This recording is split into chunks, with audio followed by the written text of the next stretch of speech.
Welcome to Aram Tutorials. In this video, we will guide you through installing Python on your Windows machine. First, open a browser and go to python.org. Hover over Downloads in the menu and click the Python 3.13.0 button. At the time of this recording, version 3.13.0 is the latest, but you might see a different number depending on when you're watching. Once the installer file downloads, double-click the exe file to open it. In the installer, click Use Admin Privileges when installing pi.exe, so everyone on this computer can access Python. Also, click Add Python.exe to Path. If you're just starting out, click Install Now for the default setup. For custom or advanced options, select Customize Installation. Now, in the Optional Features screen, you'll see a few options available to install. Here's what each does. The Documentation option installs the Python user guide or manual. The PEP option installs the tool for installing Python packages. This is essential and highly recommended for your Python installation. The TCL/TK and IDLEs option installs the tools to code in Python. The Python Test Suite option is useful for testing and learning.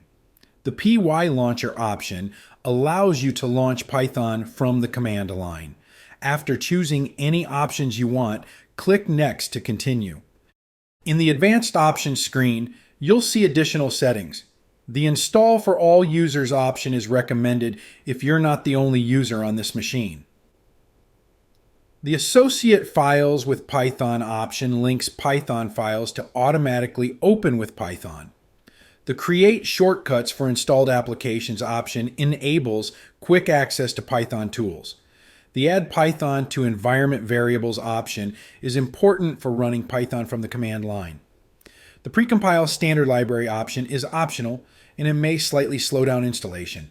The Download Debugging Symbols and Download Debug Binaries option is only needed if you're working with C or C++. Make a note of the installation directory in case you need it later. Then click Install to begin.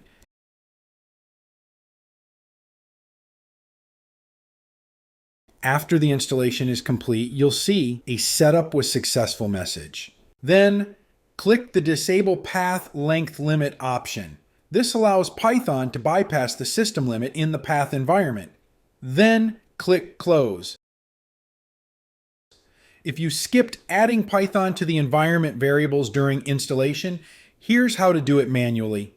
First, locate your Python installation directory, which should be C/program/files/Python 313 if you installed it for all users, or C/user/your username/appdata/local/programs/Python/Python 313 if you installed it just for your user. Next, open Start and type Advanced System Settings in the search bar and select View Advanced System Settings. In the System Properties window, go to the Advanced tab and click Environment Variables. Under System or User Variables, find Path and click Edit. Click New. Add the Python directory path, then click OK to close each dialog. Now we will use the command line to verify that Python is installed. Type CMD in the Start menu search, then click Command Prompt. In the command prompt, enter Python --version. You should see an output like Python 3.13.0. You can also confirm your Python installation by opening the IDLE application. Go to the Start menu and search for IDLE, and then open the application. Now you're all set to start coding in Python.